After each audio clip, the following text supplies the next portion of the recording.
It was 63 days ago that one of our heroes, one of the guys who has been fighting wars for us, was in San Diego. He had gone to San Diego to be able to get some medical help. He went to get this medical help. He was living out of his truck. He was going to go meet some friends at night. He gets into his truck. He's in a parking lot right on the Mexican border. It's at night. He makes one wrong turn. He doesn't really know where he's going, makes one wrong turn, and all of a sudden he's dumped into the line to get across the border. He calls 911 and says, hey, I think that I'm in trouble here. I've got guns. I've got all my stuff. I've got guns in the back of my truck, and I think they're going to take the guns. Is there anything I can do to stop them? No. But what he didn't see coming is they arrested him, and they put him in a maximum security prison. He was about to be killed. He was afraid he was going to be killed by because these prisons are notorious. And he escaped not from the prison, but to a safer part of the prison where he stayed shackled. What was it, 30 days or 40 days? 30 days. Shackled, all 4 points, chained to a bed. As the president makes a prisoner exchange, of course, not a hostage release, a prisoner exchange, we have Sergeant Andrew Tahmooressi still in jail in Mexico. We have released 60,000 Mexicans onto the streets, emptied our jails, and yet he is still sitting there, and nobody's even talking about it. For the first time, we have him on radio now from his jail in Mexico, and his mom is also on the phone. She's kind of conference called us and put us together. Jill, are you there? Yes, Glenn. How are you? Oh, hanging in. Really optimistic with Andrew's new legal team. Well, I'm glad to hear that, and we thank you for allowing us to hone in here on your mom time. But we have Andrew on the phone. Andrew? Yes, hello. How are you, sir? I'm good, sir. How are you? Can you tell us what happened in your own words?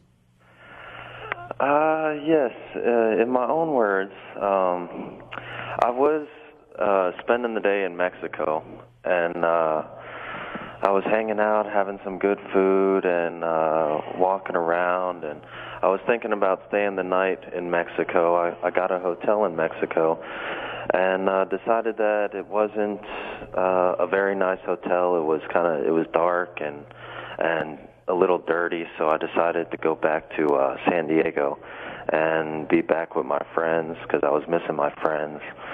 So I get a taxi cab to the border. I cross the border, and I walk over to the parking lot where my truck is, and I get in my truck, and I exit the parking lot. I make a left-hand turn, followed by another left-hand turn. There was a road there that I got on that looked like it headed north, back to San Diego, back to I-5 north, and I got on that road, and it happened that it did a U-turn to the right, a swooping U-turn to the right, and took me back on I-5 south heading to Mexico. So I was driving nice and slow looking for a place to do a U-turn, but I couldn't find one. So that road took me maybe like another half mile down south to Mexico, and I get to the gate that was the Mexican border that I wasn't even sure if it was the Mexican border at the time. I figured it was, but I wasn't positive. And there was a lady sitting like 3 gates over to my left, and I stop at the gate, and I wave to her to try to get her attention, to tell her that I don't want to be in Mexico. But she waves me in, like, commanding me to go, come on, let's go. So I follow her orders, and I go. I did hesitate. I got a green light. The gate went up. I hesitated for like maybe 10, 15 seconds because I didn't want to be in Mexico. So once she ordered me in, there was 3 police officers, border police officers, at a inspection table that are waving me in. So I drive to them, and I put the car in park, and they asked me what is all the stuff that you have back here? I said, I have all my stuff back here, clothes and things, and I have 3 guns. I told them immediately that I had 3 guns and that I didn't want to be in Mexico. So I walk around the back of the truck with them, and I point out where my guns are. I say, I have 2 back here, a rifle and a shotgun, and I have my pistol in the front on the passenger seat. So they go about looking at my guns, and they put the guns back in the truck, and they tell me that they're going to help me out, that they're going to take me back to the American border, that they told me to wait maybe 30 to 45 minutes, and that they were going to get an escort vehicle for me to take me back to the border. They asked me, they said, you think it's going to be okay with the American Border Patrol that I have 3 guns? And I said, yes, I think it's going to be okay. I have permits for them. You know, I own these guns, so yes, I think it's going to be okay. So they moved my truck to another parking area, and they get my guns out of the truck, and they put them on the tailgate of my truck, and they start getting all the ammunition out of them and all the ammunition out of my truck. And then they call on the radio, and I think what they said on the radio, which was in Spanish, that what the situation was, that we have someone here with 3 guns. Maybe they told him that I didn't want to be there or not, I'm not sure, but there was shortly after that, there was a military captain that came over, and he took charge of the situation from there, and they took my truck from that one parking area into a fenced-in parking area that was screened in with black screen all around, so no one could see what was going on. It was like a little hidden area, and then the military captain, he was very he was, in a sense, I think he was trying to scare me a little bit, and of course I was nervous because I had there was like 20 people there with military people with rifles watching me, and you know, making sure that I wasn't going to make any sudden movements or whatever. So I was very afraid and nervous that they were going to do something to me, and I think it was a very sketchy situation. There was something definitely not right there, and I think what it was they were probably trying to get a bribe out of me, is what I think it was. What I'm pretty sure it was is that they were looking for a bribe, and they were trying to get me to sign some paperwork there that was all in Spanish, and there was no translator there to translate them. And I said, no, I'm not going to sign this paperwork. I don't understand them. I'm not signing them. And then they were saying, after that point, they were saying, well, we're going to take your truck, we're going to take all your possessions, we're going to take your guns. And then after they said that, that's when I called the 911 call, and I let them know. I said, hey, I'm in a bit of an emergency here. I accidentally drove into Mexico, and I didn't mean to be here, and I have 3 guns, and they're trying to take my guns from me. So that's when that happened, and then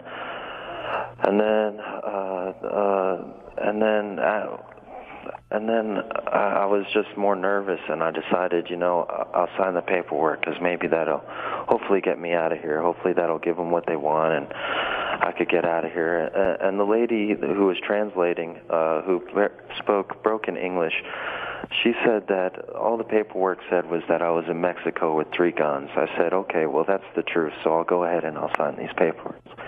But shortly after the papers, they apprehended me and arrested me.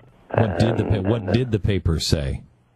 I don't know, to be honest. They were like maybe 4 or 5 papers. I have to ask my lawyer, because they should be on file. All right, so you're now taken. You're not just taken to a Mexican jail. You're taken to a notorious prison. And you call your mom one night and you say, "Don't come down here, Mom. They're going to kill me tonight, but don't come down here." Tell me about that.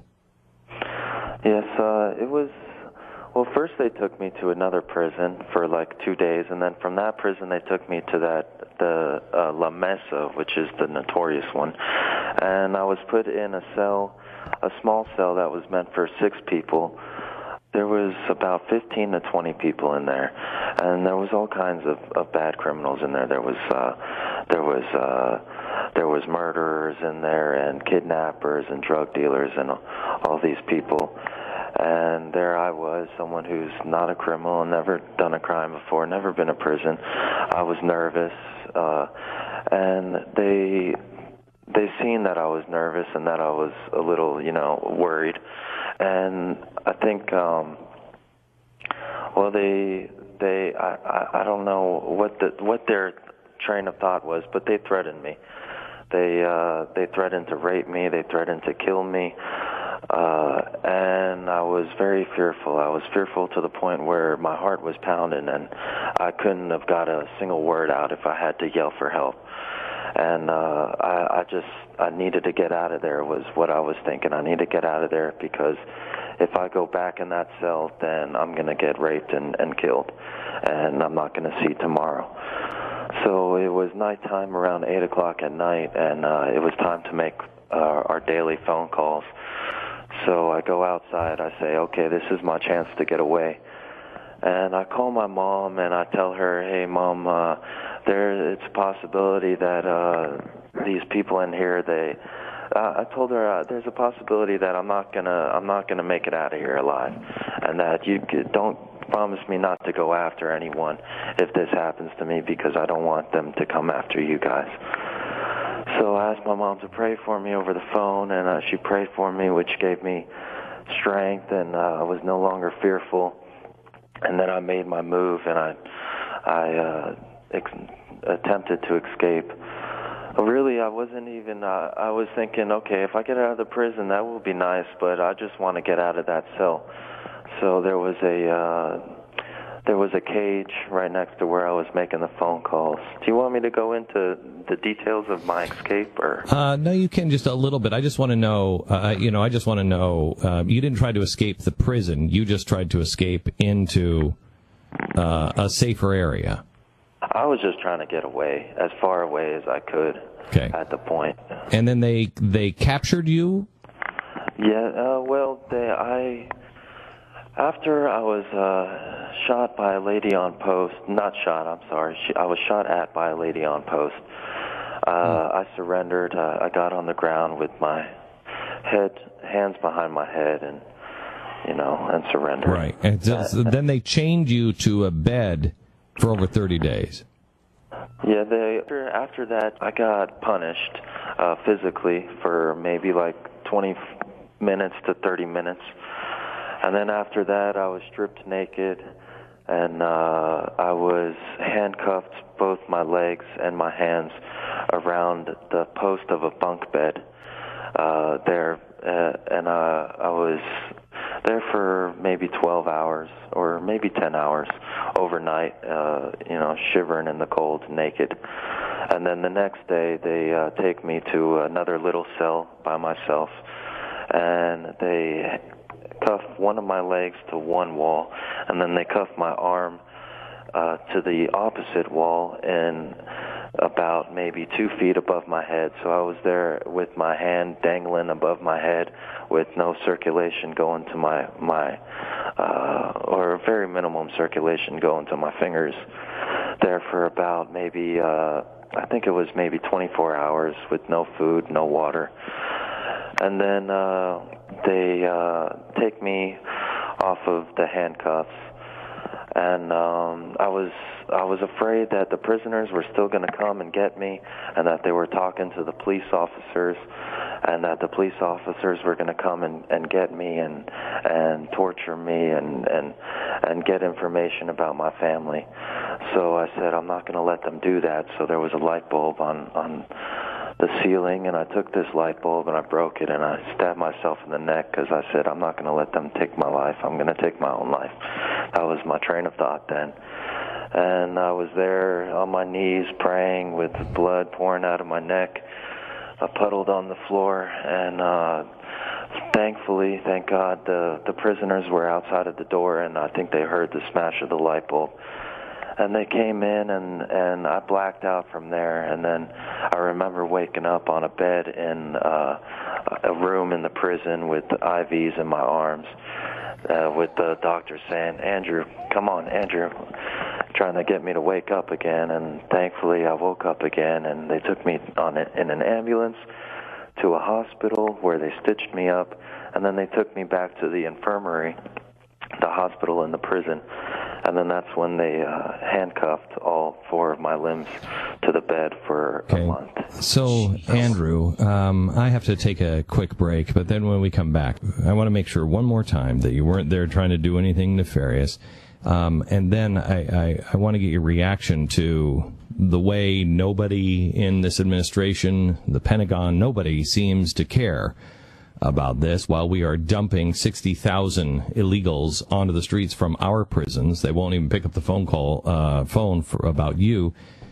And then we are also exchanging prisoners, releasing some of the worst Taliban for a soldier. But again, the president won't make a phone call about you. We'll come back here in just a minute. Andrew, I only have about a minute here, and then we'll come back and talk to you for another 15 minutes if you have the time. But I just want to get one thing cleared up. You can give me your word that you were not in Mexico doing anything nefarious that day before, that there was nothing happening there that we need to know about. No, sir. God is my witness that I was not there doing any criminal activity. I had no intent on doing any harm or breaking any laws or selling any guns or anything of that sort. I've never been like that before in my life. I've always been a peaceful, loving man, and I don't break the laws. Okay. I did not intend to do anything of that sort at all. Okay. All right. When we come back, we want to kind of find out about how he feels and what we can do to help him. How do you feel about the news of the day when you're sitting in a Mexican prison? There's no indication that anything he says isn't absolutely true. In fact, it is quite the opposite. But trying to get anybody in Washington to pay attention is more than a small feat. Andrew, I know you're in Mexico, so you're not watching. I assume they don't have the Mexican prison isn't what an American prison would be with all the TVs and luxuries. But the president just negotiated the release of one of our prisoners, one of our soldiers held captive by the Taliban, and released 5 prisoners, the worst of the worst, from Guantanamo Bay in exchange. How do you feel about your situation, and nobody's even talking about it at the White House? I'm confident. I'm confident that I'm gonna get out of here. I don't really know what's going on too much about what's going on in the government with my situation. I believe that there are people helping me. I know there's congressmen helping me, and I think John Kerry, he also he mentioned something about me a couple times, so I think he that's new to me. Trying to help me. Jill, do you know that about, because last time I talked to Congressman Duncan Hunter, he said John Kerry wasn't involved in this one at all, had no time for it. Do you have an update, Jill? Oh, she must have set the phone down. Mm-hmm. Yeah, sorry, Glenn. I had it on. There you I are. had it on mute. Okay. Sorry. I know that Secretary of State John Kerry did finally write back to Congressman Duncan Hunter on Friday. Though it is pretty much neutral, we've raised the issue, and the local State Department has been visiting Andrew. So that was about the extent of a written letter from Secretary of State John Kerry just this past Friday that I'm sure Representative Duncan Hunter from California can share with you. And Andrew, so the local embassy has been there, or the representatives from the United States government, and what have they said? They don't say very much. They just ask me how I'm doing, pretty much, and they bring any paperwork that I need to sign, but they don't say anything in regards to America's position in this. And you had a problem with one of your lawyers, the first lawyer that you had. You were told that they were good lawyers, but you didn't like them, and they asked you to lie, et cetera, and you wouldn't do that. Now you've you've switched attorneys. Are you confident that these guys are good? Yes, I'm confident. This guy that I have now, I believe that he is a good man, a trustworthy man, and he tells me that he wants to stick to the truth, and that's all he does is stick to the truth.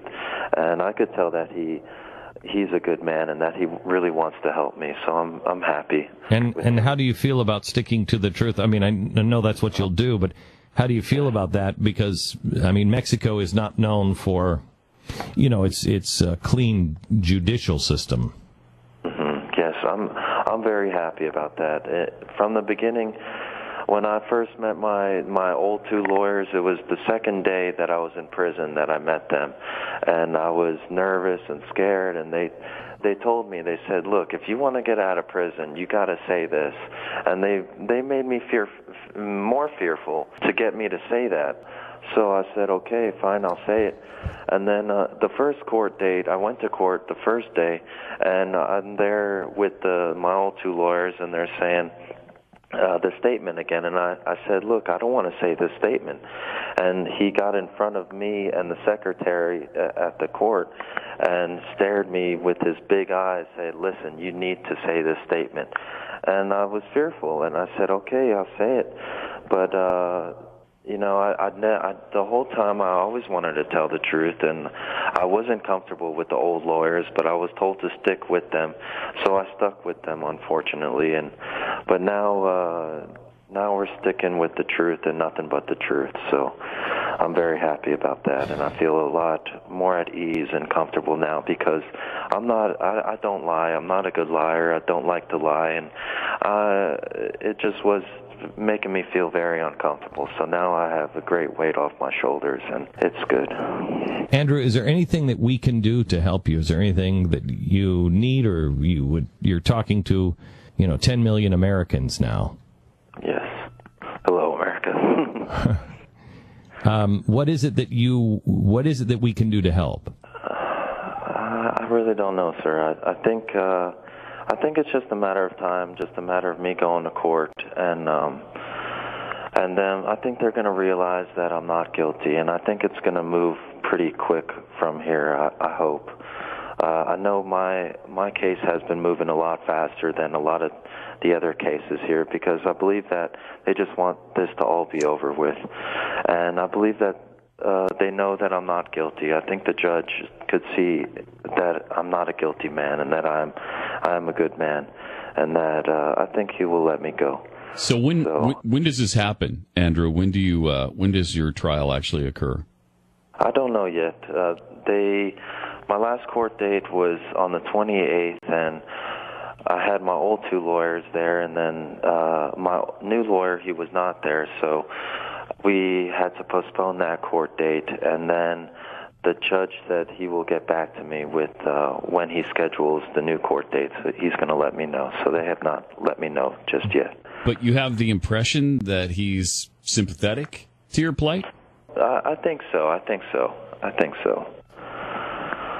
It was just I don't know about him being sympathetic, but he seemed to be a very nice man, and he was very friendly to me, and I think with as the court goes on, I think he's going to be able to see that I'm not a guilty man. I'm not who the military officials and the police officials at the border that night are trying to say that who I am. So are you safe right now at this time in your cell? Yes, I'm safe now. I'm in an area all by myself. Okay. Andrew, I'm going to ask for the audience to pray for you, and pray that what you think is going to happen happens, and that you are encircled with truth, and I admire you for not telling a lie, and I will tell you that the only way God's powers work if you're working with exactness. So tell the truth, the whole truth, and nothing but the truth. So help you God, and hopefully we will see His hand at work here, because I'm disappointed in the hand of man, but never disappointed in the hand of God. Andrew, thank you very much. And Jill, is there anything that you need? I I would ask everyone to continue looking at that whitehouse.gov petition site, We the People, because we didn't reach the 100,000 signature threshold on Friday, May 30th, so that does require a White House response. So we are so hopeful that the White House has been silent to this point, but we should expect a comprehensive, robust statement from the White House any day now on that We the People petition site. All right. Well, I'll ask the Blaze to ask the White House for a statement as well. Thank you very much, Jill and Andrew. I hope to see you and shake your hand here back on American soil. Yes, I hope to too. Thank you, sir. Amen. God bless you. Amen. Thank you very much. Thank you. All right. Thank you. I don't know if I'd be that optimistic. Wow, he's pretty. He's pretty calm about the whole thing. I'm listening to him. I'd be bitter right now. I wouldn't be bitter as much as I'd be afraid. I mean, both. That's a really frightening. I'd be frighteningly bitter. I mean, it would be Jeez. It would be bad enough being in prison in America. Yeah, but imagine being in prison. He doesn't speak any Spanish. Mm-hmm. And being in prison in another country, you don't know where the drug laws cartels control that's virtually everything. That's not a good place to be, but I'm sure he is. Not ideal. Interesting to hear from him, though, because, I mean, we heard this in the 911 tape as well. He's calm. He's introspective. He's a Marine, isn't he? Yeah. He's a Marine. Mm-hmm. I mean, he's taking these things. He's not angry. He's not a guy who's saying crazy things, accusing everybody of everything. He's calm. He's rational. I mean, this seems like an obvious case of one wrong turn, and how this takes 63 days plus to turn around, I don't understand. I get more pissed off listening to a presidential speech than he seems to be right now. He's just totally calm, taking this thing so reasonably. Yeah. He's a pretty level-headed guy.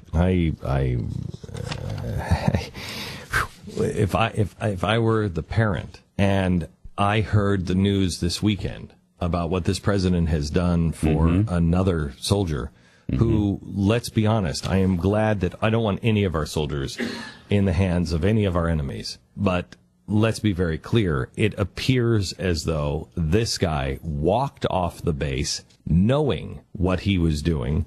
He was intentionally, he said to his fellow U.S. soldiers that we're on the wrong side, that we're bad, that, we're just here to slaughter these guys. I mean, he was a guy that should not have been in the battlefield in the first place. But, we got to have people serving, so this is who we have watching our loyal sons and daughters' backs. And this guy has gotten several people killed because he knowingly walked off base. Now we have just traded for 5 of the worst in Guantanamo. How many people died trying to get those guys into prison? How many of our soldiers were lost in those battles? And we just saved this when the president, all he has to do is call the president of Mexico. Hey, dude, 60,000 people I've just dumped out into the American streets. How about you give us one? Give us one. Give us our soldier back. You know and I know this was a mistake. I mean, the president, I'm sorry, just cannot have it. He can't have it both ways. He says that he loves our soldiers, but look at what he's doing with the VA. He hasn't done anything with the VA. He hasn't done jack with the VA. Well, he didn't know anything about it, except he knew enough about it to blame it on the Bush administration. Yeah, I know. So, and then he releases a guy who I can tell you now, our soldiers are not happy about this exchange. Mm-hmm. Can you imagine if the president would go to West Point today? What do you think? I mean, you heard it last week. Can you imagine what his reception would be at West Point today? Do you think it would be warmer or colder or about the same? Definitely colder.